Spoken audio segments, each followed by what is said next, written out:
Bonjour à tous, prenons un instant aujourd'hui pour continuer à lire et méditer le volume 19 du livre du ciel de Luisa Picaretta.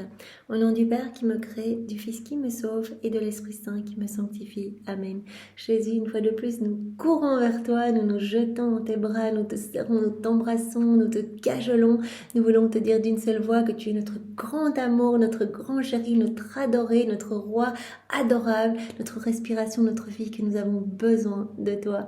Nous voulons, Seigneur, t'inviter dans nos cœurs, que nous ne fassions plus qu'un, que tu vives en nous, Seigneur, que nos cœurs soient pour toi des tabernacles d'amour, que tu puisses y déposer tes peines, tes amertumes, que tu puisses t'y sentir bien, Seigneur. Nous voulons devenir comme d'autres mamans pour toi.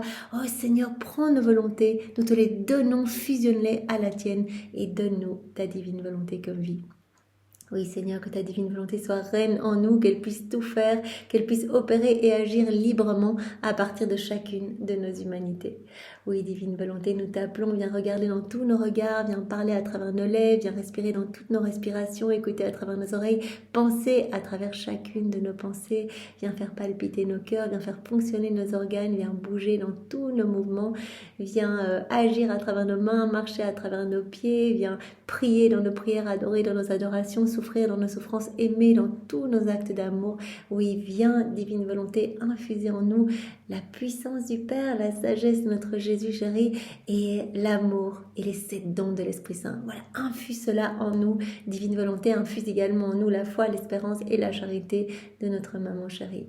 Voilà, nous voulons vraiment, Seigneur, être de bons instruments entre tes mains. Fais de nous ce qui te plaira, que tes plans d'amour, que tes desseins d'amour s'accomplissent pour tous tes enfants, que ton règne vienne, Seigneur. C'est vraiment ce que nous voulons. Dispose-nous maintenant pour que nous puissions accueillir et comprendre tout ce que tu veux nous donner, toutes ces vérités, ces vies divines, ces enfants que tu sors de ton sein paternel pour nous façonner, pour nous guider, pour vraiment nous instruire, pour nous purifier, pour nous donner cette soif de nous unir à toi, que vraiment cela puisse opérer, que nous puissions accueillir ces vérités, que ce soit toi qui les accueilles en nous, Seigneur, que ce soit toi qui les graves en lettres de lumière dans toutes nos cellules et que nous soyons poussés à cette mise en pratique. Il n'y a que ça qui importe, que nous fassions nos actes, nos rondes pour que ta vie puisse se former en nous. Toi, tu es l'amour et tu ne peux être nourri que par l'amour, que par des actes accomplis dans ta volonté. Alors, Seigneur, nous te voulons vraiment en nous, nous voulons ta vie divine en nous, nous voulons que tu prennes toute la place en nous, nous t'aimons Seigneur, nous sommes à toi et nous voulons être absorbés en toi Seigneur, nous voulons disparaître en toi, devenir... nous voulons devenir vraiment ces petits voiles te cachant complètement Seigneur. Merci Seigneur pour tout ce que tu as déjà opéré dans nos vies et tout ce que tu vas encore faire, nous te faisons confiance et nous t'aimons immensément. Maman Marie, nous voulons, maman, te demander vraiment de bénir ce moment. Nous restons dans tes bras. Nous voulons tout faire sous ton regard maternel. Nous te demandons d'entrelacer tous nos actes à tes actes et de nous aider à rester bien attentifs. Si tu nous vois distraits, eh bien, voilà, prenons sur nos âmes ton fiat nié et rappelle en nous la vie de Jésus. Jésus, envoie sur nous ton Esprit Saint. Viens, Esprit Saint, viens par la puissante intercession du cœur immaculé de Marie, ton épouse bien-aimée. Viens, Esprit d'amour, Esprit de feu, Esprit de lumière, Esprit de sainteté. Viens par la puissante intercession du cœur immaculé de Marie, ton épouse bien-aimée. Viens, Esprit Saint, viens par la puissante intercession du cœur immaculé de Marie, ton épouse bien-aimée. Voilà, nous sommes dans le volume 19, chapitre 3. On a vu les jours précédents toute une série de points, on continue parce qu'il y a beaucoup à voir. Donc je ne répète pas, je vous invite à voir le plan en dessous de chaque vidéo, il y a en annotation le plan et voilà, si vous voulez relire les passages, tout est noté avec les dates. Donc tout ce que nous avons vu, toutes les semaines précédentes. Donc comment nous avons articulé, comment Jésus a articulé ce volume 19. Donc on continue aujourd'hui. Alors Jésus dit à Luisa, toi qui es la chef de mission, qui était choisi pour être à la tête de cette mission, pour que se forme en toi le royaume de la divine volonté, que tu fasses connaître toutes ces vérités irrelatives, eh bien, toi, tu vas devoir souffrir plus que les autres. Donc, tout ce que Luisa a souffert ne nous sera pas demandé à nous. Nous, on n'est que les branches, les fruits de l'arbre. Mais Luisa, elle a dû former cet arbre quelque part, avec les branches, avec les fruits, etc. Donc, elle a dû former ce royaume. Elle a dû tout souffrir pour que nous puissions aujourd'hui nous vivre dans la divine volonté, de manière facile. On a les écrits entre les mains, on ouvre les écrits, on se plonge dedans, on se laisse brûler par toutes ces vérités qui sont vraiment comme des feux. On ressent vraiment cette vie divine dans chaque vérité. Et puis on donne notre oui, on fait nos actes préalables le matin, on donne notre journée à Jésus, tous nos actes de la journée, et puis on réactualise durant la journée en disant oui Jésus, je veux vraiment ce don. Et quelque part, le tour est joué. Il suffit de le vouloir. Et si on en a l'intention vraiment de vivre uni à Jésus, on le reçoit sans devoir passer par toutes les souffrances de Louisa.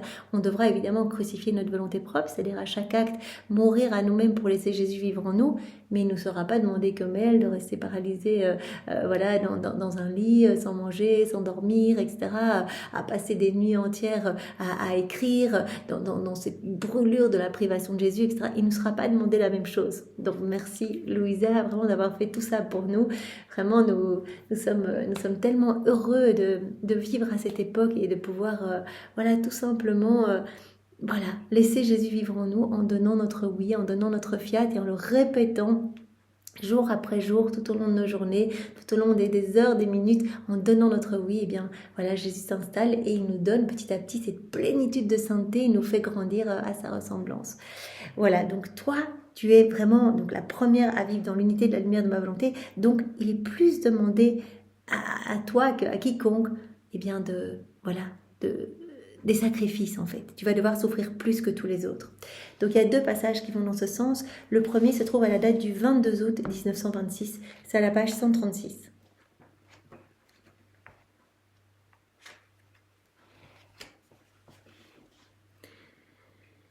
Ma fille, donc, je me sens comme immergée dans la volonté éternelle de mon adorable Jésus, donc c'est Louisa qui parle, et je fais de mon mieux ma ronde à travers toute la création pour tenir compagnie à tous les actes que la divine volonté opère en elle. Je faisais cela lorsque mon très grand et unique bien se fit voir en mon intérieur, qui me regardait et comptait tous mes actes un par un pour les placer autour de lui et s'en délecter. Puis il me dit, « Ma fille, je fais le compte de tous les actes pour voir s'ils atteignent le nombre fixé par moi. Et comme ma volonté comprend toutes les divines qualités, chacun de tes actes assume l'image d'une suprême qualité. Vois comme ils sont beaux, certains possèdent une image de ma sagesse, d'autres une image de bonté, d'amour, de force, de bonté, de beauté, de miséricorde, d'immutabilité, d'ordre, en somme, de toutes mes suprêmes qualités. Chacun de tes actes assume une image distincte, mais ces images se ressemblent l'une à l'autre, elles s'harmonisent, elles se tiennent la main et forment un acte unique. Bon, ça, on a déjà vu, donc je le relis pour qu'on se rafraîchisse, voilà, toutes ces vérités qui s'ancrent de plus en plus en nous. Donc, chaque acte que l'on fait, voilà, est un soleil qui glorifie parfaitement la Trinité. On donne une gloire parfaite, un amour parfait, une adoration parfaite à la Trinité. Et tous ces petits soleils se donnent la main et forment cet acte unique. Tout se retrouve dans cet acte unique de Dieu. Cet acte incessant, continuel, primordial. Que l'œuvre de la créature dans ma volonté est belle. Elle ne fait que produire des images divines. Chaque acte est une vie divine.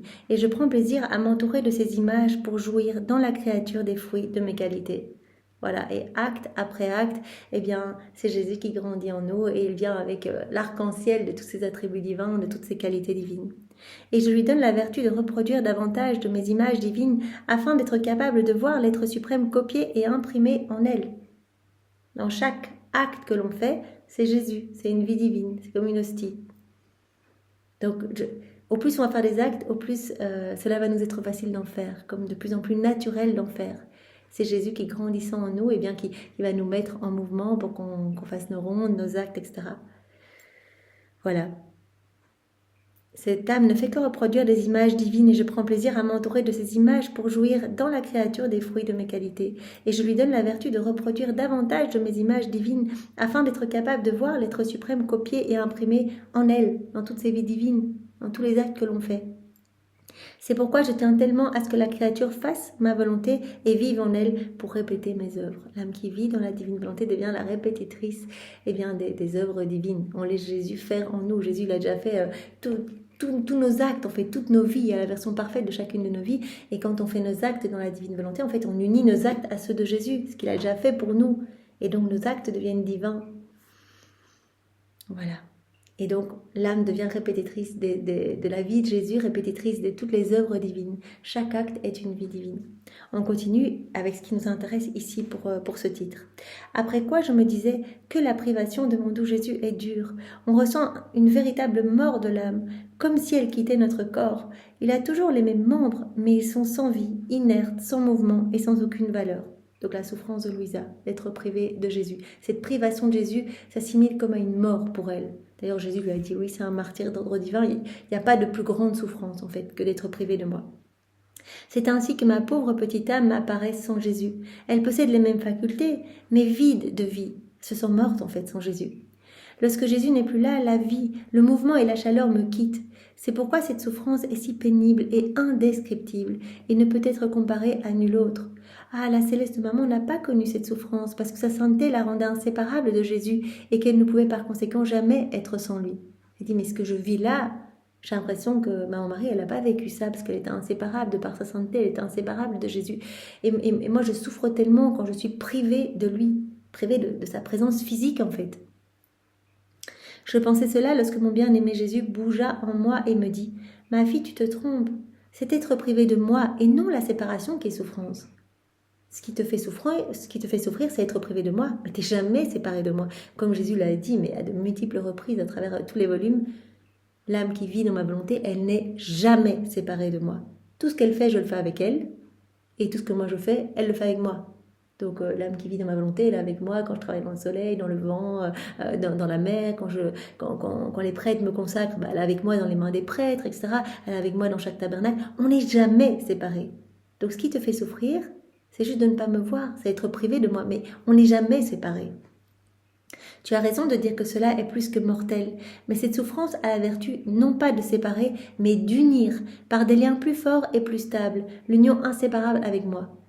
C'est le fait de souffrir tellement quand tu ne me vois pas, d'être privé de moi, cette souffrance, ça n'a pas la vertu de séparer, mais au contraire, quand tu vis cela dans ma volonté, ça a la vertu même de faire des liens plus forts entre nous. Chaque acte accompli dans la divine volonté, Jésus rajoute des chaînes de lumière, des liens de filiation, de paternité. Donc une souffrance vécue dans la divine volonté rajoute encore des liens d'intimité avec Jésus. Donc ce que tu vis là, si tu le coules dans ma volonté, que tu vis tout en union avec moi, donc cette souffrance d'être privé de moi, ça n'a pas la vertu de nous séparer, mais de nous unir davantage. Unir par des liens plus forts et plus stables, l'union inséparable que tu as avec moi. De plus, chaque fois que l'âme est comme séparée de moi sans culpabilité de sa part, je la fais renaître à une vie nouvelle de connaissance, lui permettant de me comprendre avec plus d'amour.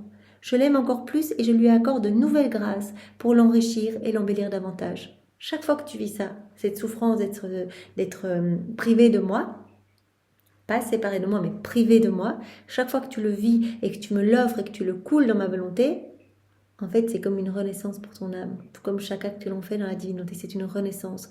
Une renaissance à une vie de nouvelles connaissances. Chaque fois que tu fais un acte dans la divine volonté, dont être privé de moi, c'est une souffrance, c'est un acte dans la divine volonté. Et donc, tu vas renaître à cette vie de nouvelles connaissances. Donc, quand tu fais un acte ou quand tu souffres dans ma volonté, eh bien, je dilate ton cœur pour te donner une nouvelle vérité. Donc, tu rentres de plus en plus en intimité avec moi. Tu me comprends davantage, avec plus d'amour. J'aime davantage encore cette âme. Je lui accorde de nouvelles grâces pour l'enrichir et l'embellir davantage. Et l'âme renaît à une nouvelle vie divine, à un nouvel amour, à une nouvelle beauté. Donc chaque fois que tu fais un acte dans ma volonté, chaque fois que tu fais une ronde dans ma volonté, chaque fois que tu souffres dans ma volonté, comme ici Louisa qui dit mais cette souffrance, c'est tellement dur, eh bien coule tout dans ma volonté. Et à chaque fois que tu le fais, donc ça n'a pas la vertu de nous séparer, bien au contraire, ça a la vertu de nous rapprocher. À chaque fois que tu fais quelque chose dans ma volonté. Et chacune de tes souffrances, c'est un acte dans ma volonté que tu fais. Et donc, je te fais renaître à une vie de nouvelles grâces, à une nouvelle vie divine, à un nouvel amour, à une nouvelle beauté, une nouvelle sainteté, à chaque fois. Car il est juste que puisque l'âme souffre des douleurs mortelles, elle reçoive une nouvelle vie divine. Sinon, je me laisserai surpasser par l'amour de la créature, ce qui ne se peut. Donc toi, tu souffres parce que tu m'aimes tellement et tu veux me voir. Moi, je ne peux pas me laisser dépasser en amour, donc je te donne toujours plus. Voilà. Donc, quand tu me l'offres, quand tu le coules dans ma volonté, je te fais renaître à une vie nouvelle de sainteté, de beauté, une nouvelle vie divine. Sinon, je me laisserai surpasser par l'amour de la créature et ça, c'est pas possible. De plus, il n'est pas juste de dire que la reine souveraine n'était jamais sans moi. Séparée, jamais. Mais sans moi, oui. Donc, Louisa, elle dit, Maman Marie, elle n'a jamais vécu ça. Elle était inséparable, elle était inséparable de toi, elle n'a pas vécu cette souffrance d'être privée de toi, etc. De par sa sainteté, elle était inséparable de toi. Jésus dit, comme toi en fait, comme toutes les âmes qui vivent dans la divine volonté. Toutes les âmes qui vivent unies à moi, elles sont inséparables de moi. Et c'est pas juste de dire que ma maman, elle n'a pas vécu aussi ces privations. Elle en a vécu des privations de moi. Toutes les fois où j'ai dû partir en mission, etc., ces 3 années de prédication, elle était tout le temps pas séparée de moi parce que nos cœurs étaient unis l'un à l'autre, mais privée de ma présence, oui. Ceci n'affectait pas la hauteur de sa sainteté, au contraire, elle l'augmentait. Combien de fois je l'ai laissée dans l'état de foi pure, car, devant être la reine des douleurs et la mère de tous les vivants, elle ne pouvait pas manquer du plus bel ornement, du joyau le plus resplendissant, qui lui donnait la caractéristique de reine des martyrs et mère souveraine de toutes les souffrances. Maman Marie, reine des martyrs, reine de toutes les souffrances. Évidemment qu'elle a vécu cette souffrance de ne pas voir Jésus, d'être loin de Jésus physiquement. Pas séparés, parce qu'ils étaient inséparables. Mais elle a vécu cette souffrance de ne pas le voir. Voilà. Et comme dit Jésus, ça n'affectait pas la hauteur de sa sainteté, au contraire, ça l'augmentait. Elle ne pouvait pas manquer du plus bel ornement, du joyau le plus resplendissant qui lui donnait la caractéristique de reine des martyrs et mère souveraine de toutes les souffrances. Cette souffrance d'être laissée dans la foi pure, la préparait à recevoir le dépôt de mes doctrines, le trésor des sacrements et tous les biens de ma rédemption. Voilà. Cette souffrance d'être laissée dans la foi pure quand elle ne voyait pas Jésus, ça la préparait à être vraiment cette dépositaire de tous les biens de la rédemption. Trésor des sacrements, de toutes les doctrines de Jésus, etc. En fait, puisque la plus grande souffrance est d'être privée de moi. Ça, c'est la plus grande souffrance, nous dit Jésus. Elle place l'âme dans la condition de mériter d'être le dépositoire des plus grands dons de son Créateur. Cette plus grande souffrance dispose l'âme à recevoir tous les dons que veut lui faire son Créateur. La plus grande souffrance est d'être privée de moi. Et donc, puisque c'est la plus grande souffrance, elle place l'âme dans la condition de mériter d'être le dépositoire des plus grands dons de son Créateur, de ses plus hautes connaissances et de ses secrets. Combien de fois n'ai-je pas fait cela pour toi ?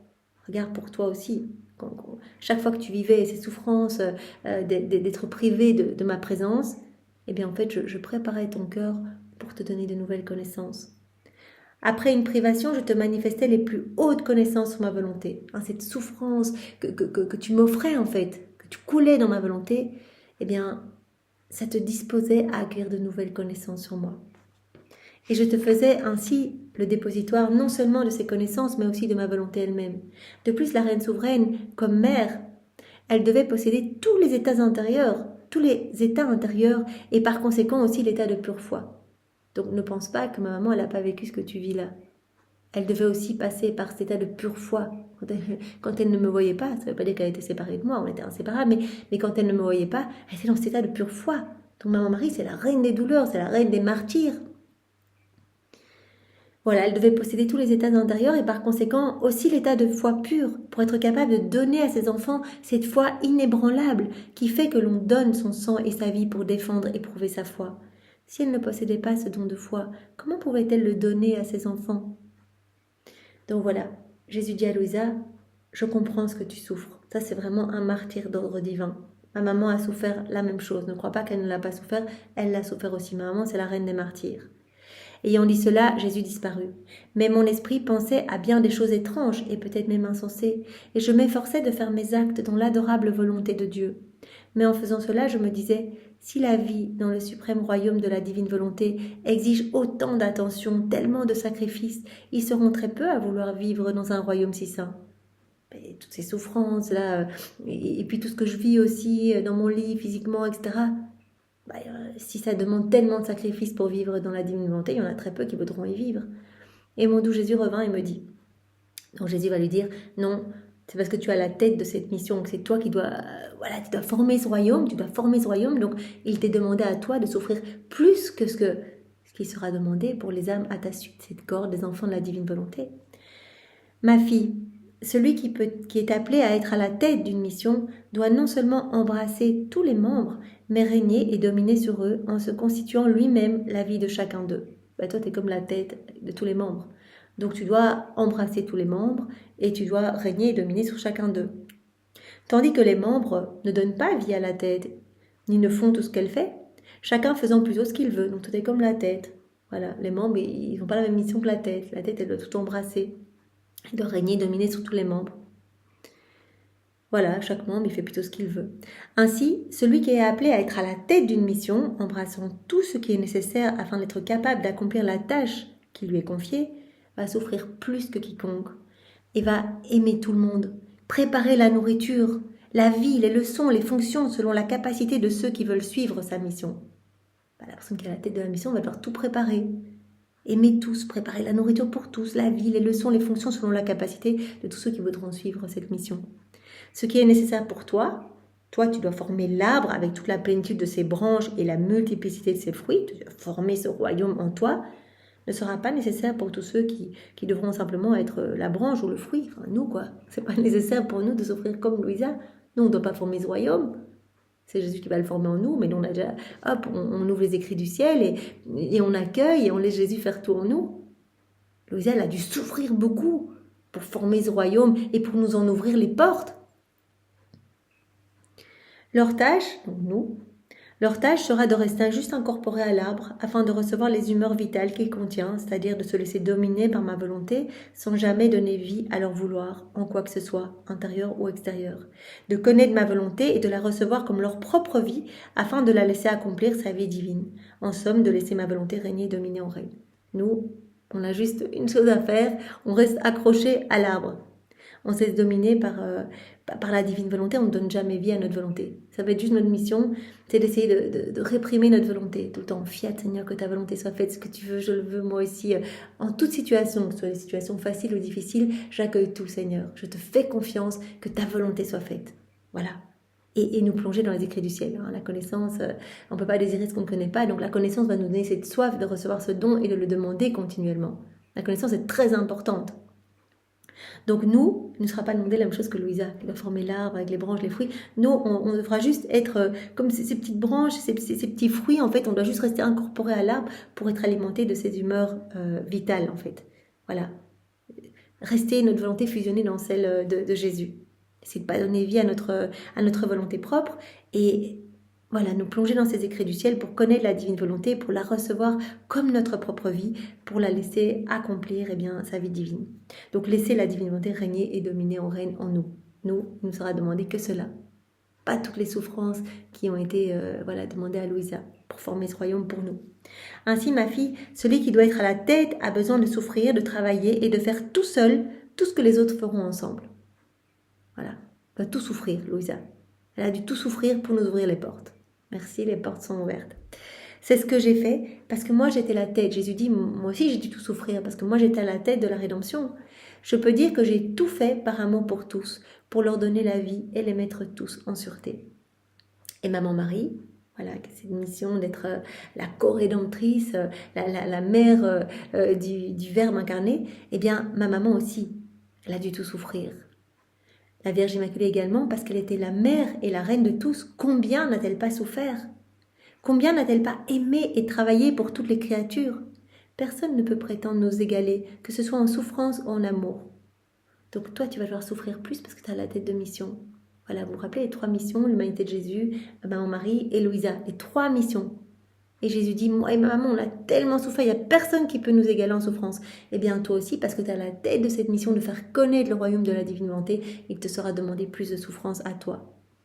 Personne ne peut prétendre nous égaler, moi et ma maman, en souffrance. Que ce soit en souffrance ou en amour, ils peuvent tout au plus nous ressembler en partie, mais quant à nous égaler, personne. Cependant, ayant été à la tête de tous, la reine souveraine et moi disposions de toutes les grâces et de tous les biens. La force était en notre pouvoir, le règne était nôtre, le ciel et la terre obéissaient à tous nos désirs et tremblaient devant notre puissance et notre sainteté. Donc on a tout souffert évidemment. Je devais refaire toutes vos vies, etc. Et ma maman a tout souffert en union avec moi. Mais par contre, on possédait vraiment cette source vivante de tous les biens. On avait à notre disposition toutes les grâces, tous les biens, la force, le règne était nôtre, le ciel et la terre nous obéissaient, etc. Les rachetés ont pris, donc comme Jésus dit, le ciel et la terre obéissaient à tous nos désirs et tremblaient devant notre puissance et notre sainteté. Les rachetés ont pris nos miettes, ils ont mangé nos fruits, ils ont été guéris par nos remèdes, ils ont été renforcés par nos exemples, ils ont appris nos leçons, ils se sont relevés à cause de nos vies, et s'ils ont été glorifiés, c'est en vertu de notre gloire. Donc, cette source vivante, jaillissante, eh bien, on l'avait en nous, étant tête de mission. Mais la puissance, elle est toujours nôtre. La source vivante de tous les biens jaillit toujours de nous. Si bien que si les rachetés s'éloignent de nous, ils perdent tous les biens et retombent dans la maladie et la pauvreté encore plus qu'avant. C'est ça ce que signifie être la tête. Voilà. On doit souffrir plus que les autres, mais on possède la source de tous les biens. Voilà, elle jaillit toujours de nous. C'est ce que signifie être la tête. Il est vrai que l'on souffre grandement, que l'on travaille beaucoup et qu'il faut préparer la nourriture pour tous. Mais tout ce que l'on possède, ça surpasse tout et toute chose. Voilà, Maman Marie était dépositaire de tous les biens, de toute la rédemption. Elle est dépositaire de tout ce qui concerne la rédemption. Et Louisa, qui souffre beaucoup, qui a dû beaucoup souffrir, eh bien, elle est dépositaire de tout ce qui concerne la divine volonté. Donc il est vrai que l'on souffre grandement quand on a la tête d'une mission, que l'on travaille beaucoup et qu'il faut préparer la nourriture pour tous. Mais tout ce que l'on possède surpasse tout et toute chose. Il y a une telle distance entre celui qui est la tête d'une mission et celui qui doit en être membre, que la tête, elle pourrait être comparée au soleil et le membre à une petite lumière. C'est pourquoi je t'ai dit souvent que ta mission est grande, parce qu'il ne s'agit pas simplement de sainteté personnelle. Ce n'est pas juste toi qui vas essayer de devenir sainte, non. Mais il s'agit d'embrasser tous et toutes choses. Il s'agit de préparer le royaume de ma volonté pour toutes les générations humaines. Donc c'est normal que tu dois tout souffrir. Mais tu reçois en abondance, comme Jésus l'a dit, quand on choisit une âme pour une mission particulière, on l'inonde de grâce. Il y a ces 3 grandes missions.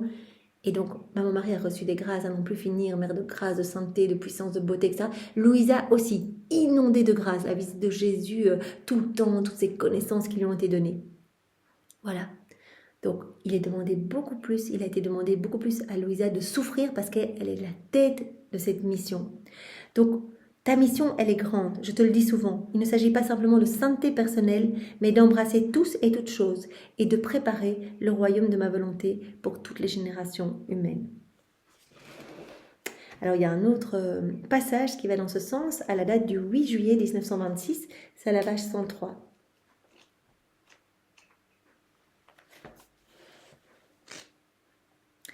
Je me fusionnais tout entière dans la sainte et divine volonté lorsque mon doux Jésus se fit voir en moi, les bras levés en train d'empêcher la divine justice de se déverser sur les créatures. Et il me fit adopter la même position afin de faire ce qu'il faisait lui-même. Voilà, on voit l'identification. Voilà, Jésus fait quelque chose, Louisa adopte la même position directement. Donc il est en train d'étendre les bras pour... voilà, il est en train d'empêcher la divine justice de se déverser sur les créatures. Mais les créatures semblaient inciter la divine justice à les frapper. Et Jésus, comme s'il était fatigué, baissa les bras et me dit « Ok, maintenant, en fait, les créatures me provoquent, me cherchent. Il faut qu'on passe par cette purification. Il faut que les châtiments puissent se déverser sur les hommes, que ma justice divine puisse s'exercer. Parce qu'en fait, tout est en équilibre en nous. La justice divine, en fait, c'est encore une expression de notre amour. C'est pour essayer de sauver les âmes. Quelle perfidie humaine, ma fille! Mais il est nécessaire qu'après tant de tolérance, donc ouais, Jésus qui retenait l'exercice de sa justice, et puis à un moment qui baisse les bras, qui dit mais non, mais l'homme est trop mauvais, en fait il faut que les châtiments viennent toucher les hommes. Après tant de tolérance, je me libère de toutes ces vieilles choses infectées qui occupent la création et contaminent les nouvelles petites plantes, donc toutes les mauvaises âmes qui contaminent les nouvelles petites plantes. Je suis fatiguée du fait que la création, ma résidence donnée à l'homme, mais qui est toujours mienne, car elle est préservée et vivifiée continuellement par moi. Tout est préservé et vivifié continuellement par la divine volonté. Donc Jésus dit, j'ai donné ça à l'homme, mais la création m'appartient toujours. Je suis fatiguée de voir que ma belle création, elle est occupée par des serviteurs, des ingrats, des ennemis, et même par ceux qui ne me reconnaissent même pas. Tout le monde se sert des éléments créés, mais sans voir l'activité divine qu'il y a derrière ces éléments. Donc, tout le monde se sert des petits voiles. Mais personne ne remercie, personne ne loue, personne ne bénit, personne rentre dans cette réciprocité d'amour. Donc je suis fatiguée de cela, de voir ma belle création qui est occupée par des serviteurs, des ingrats, des ennemis, même par ceux qui ne me reconnaissent pas. Je veux par conséquent maintenant détruire des régions entières et ce qui les alimente. Les ministres de justice seront les éléments eux-mêmes qui vont les investir et leur faire sentir la puissance divine. Je veux purifier la terre et préparer un lieu de résidence pour mes enfants. Mais tu seras toujours avec moi. Donc, comme dans le premier passage, voilà, Même quand j'exerce ma justice, souvent quand Jésus exerce sa justice, il ne se montre pas à Louisa. Hein. Il dit, je viens pas près de toi parce que toi, en fait, comme tes prières valent ordre, en fait, commandement, je peux rien te refuser. Et toi, tu m'empêches d'exercer ma justice. Et donc c'est pour cela que quand il doit châtier, il s'éloigne de Louisa. Donc là, il lui répète encore, même si tu ne me vois pas, tu seras avec moi, inséparable de moi. Tu seras toujours avec moi. Ma volonté sera toujours le point de départ de tes actes, même les plus petits. C'est moi la divine volonté. C'est moi qui agis en toi. Ma divine volonté sera toujours le point de départ de tous tes actes. Car même dans les plus petites choses, ma volonté veut avoir sa vie divine, son commencement et sa fin, et elle ne tolère pas que la volonté humaine puisse faire la moindre apparition dans son royaume. Sinon tu sortirais souvent dans le royaume de ta volonté, ce qui te ferait perdre ta noblesse, et cela ne convient pas à celle qui doit vivre dans le royaume de ma volonté. Donc de toute façon, que je sois en train de châtier pour purifier la terre, etc., tu seras avec moi, en fait, tu es toujours avec moi, même si tu ne me vois pas physiquement, on est inséparables, parce que tous tes actes sont coulés dans ma volonté. Si tu coulais tes actes dans ta volonté propre, tu perdrais directement ta noblesse et ça ne conviendrait pas à celle qui doit la nouvelle-née de la divine volonté, celle qui doit vivre dans le royaume de ma volonté, former ce royaume et faire connaître ce royaume. Ma fille, tout comme les souffrances de la céleste reine sont miennes, ainsi que ma mort, comme le soleil féconde et fait mûrir les fruits présents dans le royaume de rédemption, de sorte que tous peuvent prendre ces fruits qui apportent la santé aux malades et la sainteté aux bien portants. De la même manière, tes souffrances greffées aux nôtres et mûries au soleil de ma volonté feront mûrir les fruits présents dans le royaume de ma volonté. Les souffrances de ma maman unies aux miennes ont porté beaucoup de fruits présents dans le royaume de la rédemption, et de la même manière, toutes tes souffrances quand tu es privé de moi, etc., coule-les dans ma volonté, offre-les-moi, et ça va porter beaucoup de fruits. Ça va porter beaucoup de fruits pour le royaume de la divine volonté. Ces fruits seront si abondants, si doux et si délicieux que tous ceux qui y goûteront ne pourront plus s'adapter aux fruits verts et nocifs du misérable et sordide royaume de la volonté humaine. Donc tout ce que tu vas faire dans la divine volonté, toutes les souffrances que tu vas m'offrir, tu vas travailler à l'avènement du royaume en fait. Voilà, les âmes vont être touchées partout autour de toi, parce que tes actes continuent sans fin, sont incessants et vont toucher les âmes, il se passe quelque chose dans les cœurs. Et donc il y en a plein qui me donnent leur oui, à chaque acte que tu fais, c'est un nouvel enfant qui rentre dans le royaume de ma volonté. Donc les fruits vont être tellement abondants de toutes tes souffrances que tu m'offres, etc. Ces fruits vont être tellement abondants que les âmes finalement ne voudront plus agir dans leur volonté propre. Ne voudront plus goûter aux fruits insipides de leur volonté propre. Ils ne pourront plus s'adapter aux fruits verts et nocifs du misérable et sordide royaume de la volonté humaine. Tu dois savoir que celui qui doit être le premier à former un royaume, toi Louisa, à apporter un bien et à construire une œuvre, doit souffrir et accomplir plus que quiconque. Voilà, tes souffrances, c'est normal, c'est parce que tu es chef de file, comme on l'a vu dans le passage précédent, mais offre-moi tout.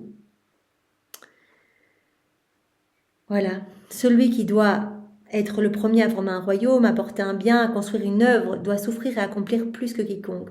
Il doit diriger, faciliter les choses et les moyens, préparer le nécessaire, trouver la matière première de cette œuvre que les autres pourront imiter. Voilà, ça, tu vas être le modèle, quelque part. Donc tu dois trouver cette matière première. C'est pourquoi je t'ai beaucoup donné, tu as beaucoup reçu. Tu souffres beaucoup, mais tu as beaucoup reçu de grâce pour cette mission de former le royaume et de le faire connaître, afin que tu puisses former la matière première pour ceux qui doivent vivre dans le royaume de ma volonté. Voilà, pour que ce royaume se forme en toi et que les portes de ce royaume s'ouvrent pour tous ceux qui voudront après toi y vivre. Donc je t'ai beaucoup donné pour que tu puisses former comme cette matière première pour ceux qui doivent vivre dans le royaume de ma volonté. Par conséquent, sois attentive et disposée à faire ce que je veux de toi. Donc ces 2 points nous montrent Louisa qui a beaucoup souffert parce qu'elle est chef de file et que toute personne qui reçoit une mission, il y a 3 missions très importantes dont Jésus nous a parlé, ces âmes reçoivent beaucoup, comme maman Marie, reçoivent beaucoup, mais vont devoir souffrir beaucoup. Voilà, il ne sera pas demandé à nous de souffrir comme Louisa ou comme maman Marie. Voilà, là on continue avec un autre point qui va dans le même sens. Il est nécessaire que les hommes se rendent compte de ce que nous a coûté, de ce que nous coûte à tous les deux, à toi et à moi, Louisa, c'est Jésus qui s'adresse à Louisa, de ce que nous coûte ce royaume de la divine volonté. C'est nécessaire que les hommes puissent se rendre compte, en fait. Pour cela que Jésus nous montre à travers, c'est Louisa, elle écrit par obéissance. Et à travers ses écrits, à travers chaque fois toutes les introductions, Louisa qui dit je souffre, je suis dans cet état d'amertume, etc. C'est si dur d'être sans Jésus, comme je souffre, etc. Qu'on puisse se rendre compte en fait de la préciosité de ce cadeau qui nous est donné maintenant, presque sans effort. Voilà, on donne notre vie et ça y est, le tour est joué comme dit Jésus. Donc il est nécessaire que les hommes se rendent compte de ce que nous coûte à tous les deux ce royaume de la divine volonté. Alors là, il y a 2 passages qui nous parlent de cela. Le premier se trouve à la date du 11 juillet 1926, c'est à la page 105, donc c'est le passage juste après. Il y a plusieurs jours que mon doux Jésus ne m'a rien dit concernant sa très sainte volonté. Il apparaît plutôt triste et comme s'il allait frapper les créatures. Aujourd'hui, comme s'il voulait sortir de cette tristesse, car il semble toujours en fait, lorsqu'il va parler de sa volonté, il me dit: ma fille, je veux me réjouir. Laisse-moi parler du royaume de ma suprême volonté. Jésus aime tellement dès qu'il parle de sa volonté, c'est joie, explosion de joie dans tout le ciel. Mais quand on en parle aussi, il ressent notre voix qui vient tenir compagnie à sa voix. En fait, c'est tout le ciel qui est en fête quand on parle de sa volonté. Laisse-moi te parler du royaume de ma volonté, je veux me réjouir. Je lui dis: Jésus, mon amour et ma vie, si tu ne me disais pas tous les secrets qu'elle contient, je ne jouirais pas de la plénitude de biens que possède ce royaume. Et je ne pourrais pas te donner un retour d'amour pour les biens que tu caches. Je me sentirais malheureuse au milieu de tant de bonheur, parce que mon je t'aime ne coulerait pas en tout ce que tu possèdes dans ce royaume. Ce je t'aime peut être petit, mais c'est celui de ta fille, de la fille, celle que tu aimes tant. Voilà, donc elle dit: tu dois me parler. Jésus dit: j'aime trop parler, je vais maintenant parler, c'est ce que ça me réjouit, je vais me parler de ma divine volonté. Jésus dit cela à Louisa, et Louisa dit: oui, parle-moi, parce que si tu t'arrêtes de parler, en fait, je ne peux pas jouir de la plénitude des biens que possède ce royaume, et moi j'ai besoin de toutes ces vérités pour que ce royaume se forme en moi, et que je puisse être poussée à la mise en pratique de ces vérités, mettre mes je t'aime partout, et te réjouir et te glorifier.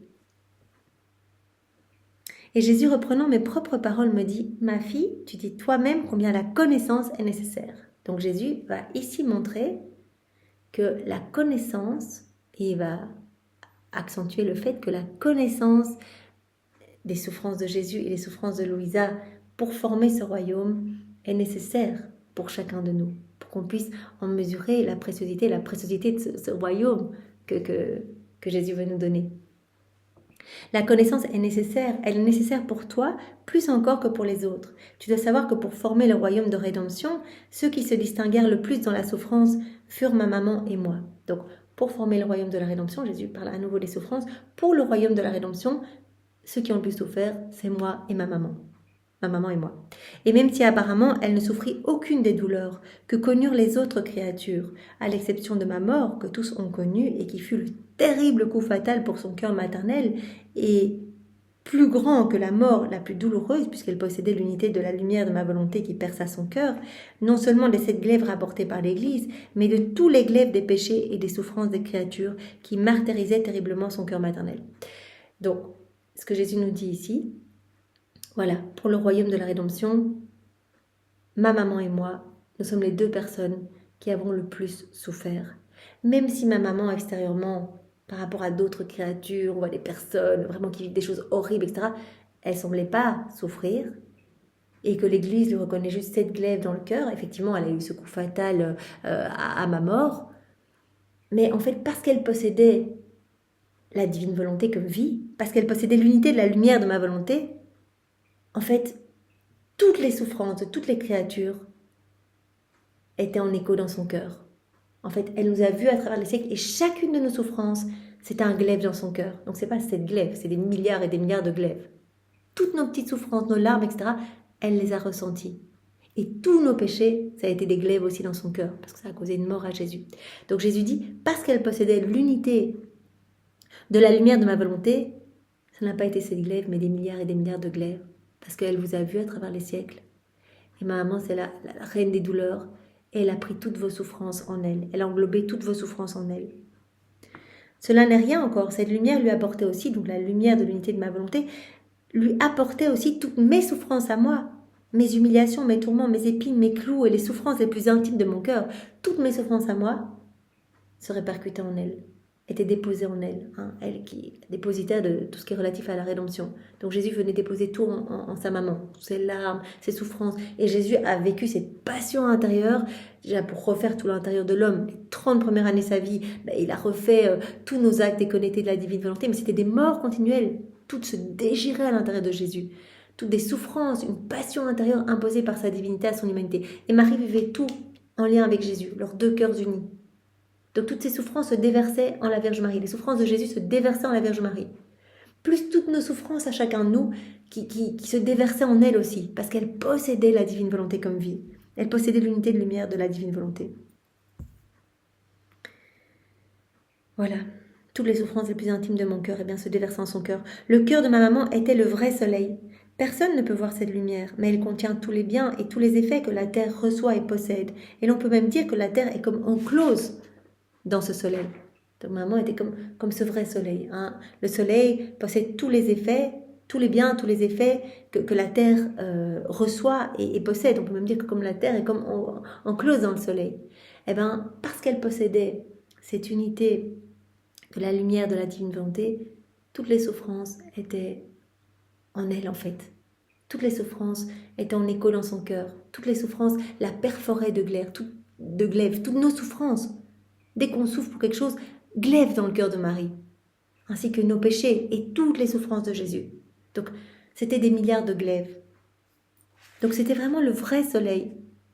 On ne pouvait voir que sa personne, mais la lumière de ma volonté suprême la faisait participer à toutes les souffrances possibles et imaginables. Et donc, avant que Jésus arrive, plus ses souffrances étaient intimes et inconnues, plus elle avait de valeur et de puissance sur le cœur divin pour demander le Rédempteur tant attendu. Donc voilà, elle offrait tout coulait dans la divine volonté, toutes ses souffrances dans son cœur, elle offrait tout pour faire venir le Rédempteur tant attendu, pour faire venir Jésus sur la terre. Ce Rédempteur tant attendu depuis si longtemps. Et plus que la lumière du soleil, elle descendait dans le cœur des créatures pour les conquérir, toutes ces souffrances servaient à conquérir et lier les créatures au royaume de la rédemption. C'est pourquoi l'Église connaît si peu les souffrances de la céleste reine souveraine et ne parle que de cette glaive. Mais si l'Église savait que son cœur maternel était le refuge, était le dépôt de toutes les souffrances, et que la lumière de ma volonté les lui apportait toutes, sans en épargner aucune, toutes nos souffrances. C'était le cœur de Marie qui était le dépôt de toutes nos souffrances, et que la lumière de la divinité lui apportait toutes ces souffrances, sans en épargner aucune. Elle ne parlerait pas alors l'Église de 7 glaives, mais de millions de glaives. Et comme elles étaient des souffrances intimes, Dieu seul connaît l'intensité de sa douleur. Ce pas des souffrances extérieures, c'est des souffrances intérieures, des souffrances intimes. Donc Dieu seul connaît l'intensité de ces souffrances. C'est pourquoi, de droit, elle a été constituée reine des martyrs, de toutes les souffrances. Les créatures peuvent donner un poids, une valeur aux souffrances extérieures, mais elles ne connaissent pas suffisamment les souffrances intérieures pour leur attribuer un juste prix. On peut s'imaginer, voilà, une souffrance extérieure, ça fait mal, etc. Mais on n'arrive pas à s'imaginer ces souffrances intérieures, ces morts continuelles que vivait Jésus et qui se répercutaient dans le cœur de Marie, les souffrances de toute l'humanité qui vraiment étaient comme un dépôt dans le cœur de Marie. On ne peut pas s'imaginer ce qu'elle a souffert. C'est la reine des martyrs de toutes les souffrances. Pour pouvoir former dans ma maman premièrement le royaume de ma volonté puis celui de la rédemption, tant de souffrances n'étaient pas nécessaires. C'est pas nécessaire toutes ces souffrances juste pour former d'abord le royaume de la divine volonté. C'était d'abord le royaume de la divine volonté qui s'est formé en maman Marie, et puis le royaume de la rédemption. Ces souffrances n'étaient pas nécessaires. C'était pour nous donner le royaume. C'était pour nous donner le royaume de la rédemption. Toutes ces souffrances n'étaient pas nécessaires car étant sans péché, l'héritage des souffrances n'était pas pour ma maman. Son héritage, c'était le royaume de ma volonté, mais c'était afin de donner le royaume de rédemption aux créatures. Donc elle a souffert tout ça pour donner le royaume de la rédemption aux créatures. Elle a dû se soumettre à toutes ces souffrances pour vous donner le royaume de la rédemption. Ainsi, les fruits de la rédemption ont mûri dans le royaume de ma volonté. Donc il y a d'abord eu le royaume de la divine volonté et puis le royaume de la rédemption. Donc, tous les fruits de la rédemption ont mûri dans le royaume de la divine volonté possédé, comme dit Jésus, par moi et ma maman. Il n'est rien de plus beau, de bon. Il n'est rien de beau, de bon et d'utile qui ne vienne de ma volonté. Donc maman Marie, reine des douleurs, reine des martyrs, des milliards et des milliards de glaives, toutes nos souffrances étaient déposées dans son cœur. En fait, elle les a eues toutes dans son cœur. C'était comme autant de glaives. Elle ressentait toutes les souffrances de son fils, etc. Donc on ne peut pas s'imaginer les souffrances de Marie. Mon humanité était unie à la reine souveraine qui demeurait cachée en moi dans mes souffrances, dans mes douleurs. Et c'est pourquoi on les connaît très peu. On connaît très peu les souffrances de Marie parce qu'elle était cachée en moi, dans mes souffrances et dans mes douleurs. Mais quant à mon humanité, pour moi c'était nécessaire qu'on connaisse tout ce que j'ai souffert. Pour que ce soit comme des aimants, mes souffrances, que ce soit comme des aimants qui attirent les âmes à moi. Quant à mon humanité, il était nécessaire que l'on sache combien j'ai souffert et combien j'ai aimé. Sans cela, je ne pouvais pas former le royaume de rédemption. Donc la nécessité de faire connaître tout ce que j'ai souffert. Tout ce que j'ai souffert, c'était nécessaire pour former le royaume de la rédemption. Ma maman, on a très peu connu tout ce qu'elle a souffert parce que ses souffrances étaient cachées en moi. Étaient cachées en moi dans mes propres souffrances, dans mes propres douleurs. Mais moi, ce que mon humanité a souffert, c'était nécessaire de le faire connaître pour former ce royaume de la rédemption. La connaissance de mes souffrances et de mon amour, c'est vraiment un aimant, c'est une incitation et une lumière pour attirer les âmes vers les remèdes et les biens que contient le royaume. Faire connaître tout ce que j'ai souffert, c'était nécessaire pour que les âmes puissent m'aimer, que vraiment ces souffrances, etc., puissent être comme des incitations, des aimants, pour que les âmes puissent être attirées vers les remèdes et les biens que contient le royaume, tous les biens de la rédemption, les remèdes que j'ai laissés. La connaissance de ce que m'ont coûté leurs péchés et leur salut, c'est une chaîne qui les relie à moi et prévient leurs péchés. Et si les créatures n'avaient rien connu de mes souffrances et de ma mort, ignorant combien leur salut m'a coûté, aucune n'aurait pensé à m'aimer et à sauver son âme. Si personne n'avait su tout ce que j'ai souffert, etc., voilà, toute cette passion à la fin de la vie de Jésus. Ici, on parle du royaume de la rédemption. Eh bien, si personne n'avait connu cela, personne n'aurait pensé à aimer Jésus, personne n'aurait pensé à sauver son âme, personne n'aurait été attiré par les biens de la rédemption. Tu vois alors combien il était nécessaire, et il est nécessaire de faire connaître tout ce qu'a fait et souffert, c'est qui a formé en elle un bien universel pour le donner aux autres. Donc c'était nécessaire que toutes les âmes puissent connaître les souffrances que mon humanité a souffertes en fait. Voilà, pour ouvrir les portes du ciel, pour que tous puissent être comme attirés, en fait, aimantés par mes souffrances, incités à recevoir en fait les biens de la rédemption. Donc c'est nécessaire de faire connaître tout ce qu'a fait et souffert, c'est qui a formé en elle un bien universel pour le donner aux autres. Donc c'est le cas aussi pour Louisa. Donc comme il a été nécessaire de faire connaître tout ce que j'ai souffert pour former le royaume de la rédemption, il est nécessaire aussi pour toi de faire connaître tout ce que tu as souffert pour former ce royaume de la divine volonté. Et tout ce que j'ai souffert avec toi, on a travaillé ensemble.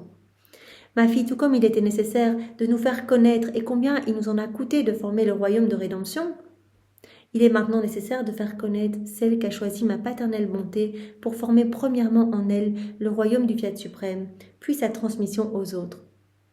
Donc c'était nécessaire. Voilà, les souffrances de ma maman, elles étaient cachées en moi, elles étaient toutes cachées dans mes souffrances, dans mes douleurs. Donc on connaît très peu les souffrances de ma maman.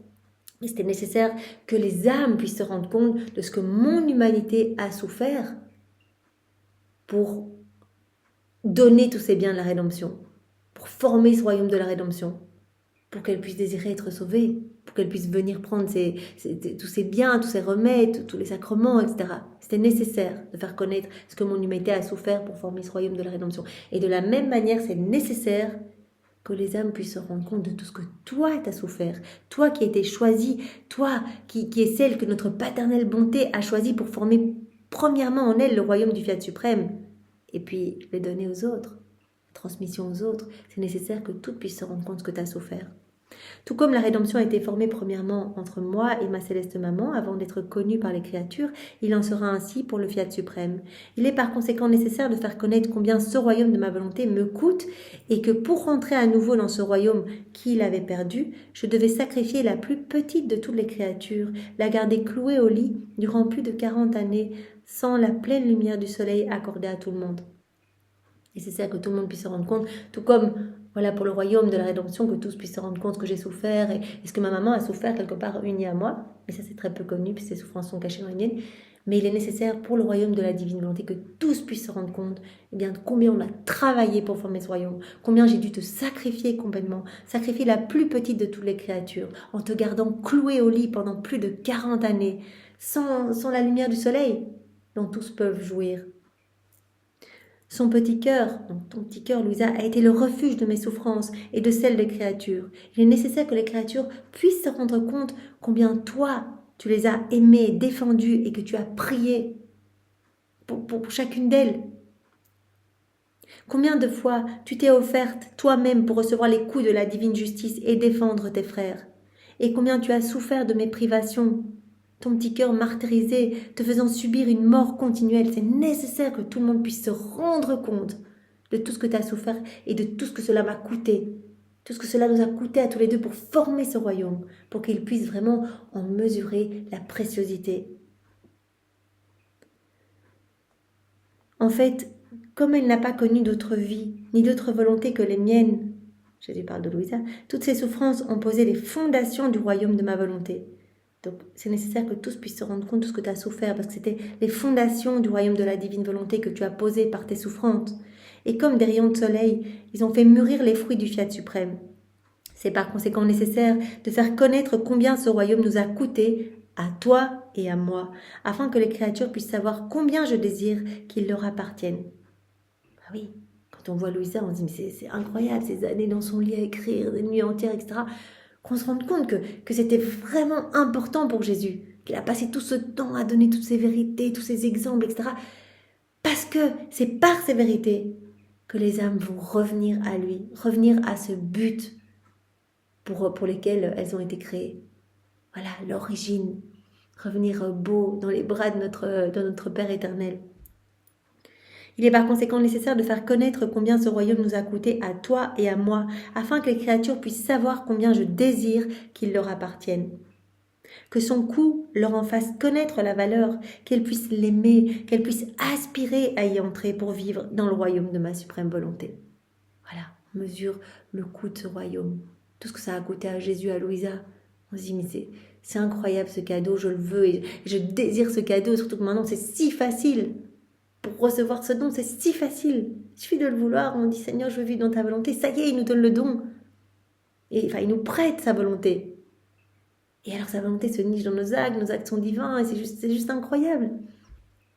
J'ai écrit tout cela par obéissance, mais mon effort était si grand que je pouvais à peine mentionner ma pauvre existence, étant donné qu'en raison de ma grande réticence, je sens mon sang se glacer dans mes veines. Je ne peux cependant que répéter fiat, fiat, fiat. Voilà, elle a du mal à écrire, elle est tellement humble et tellement petite, elle dit voilà, mais je ne le fais que par obéissance, mais voilà, je sens mon sang se glacer dans mes veines, mais je répète fiat. Voilà, toujours fiat, Seigneur, que ta volonté soit faite. Alors il y a un autre passage qui va, pour clôturer aujourd'hui, qui va dans ce sens, celui à la date du 15 septembre 1926 à la page 165.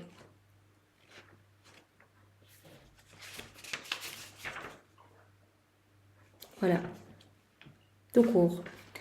Après avoir écrit pendant plus de 4 heures, je me sentais épuisée, et alors que je commençais à prier sa très sainte volonté à ma manière habituelle, mon doux Jésus sortit de mon intérieur, et me serrant contre lui toute tendresse, il me dit « Ma fille, tu es fatiguée, repose-toi dans mes bras. Combien le royaume du fiat suprême nous coûte à moi et à toi ?» Donc là, il veut nous montrer 4 heures où Louisa a écrit, c'est difficile, elle n'était que jusqu'en première primaire, donc pour elle c'est une torture d'écrire, mais elle le fait par obéissance.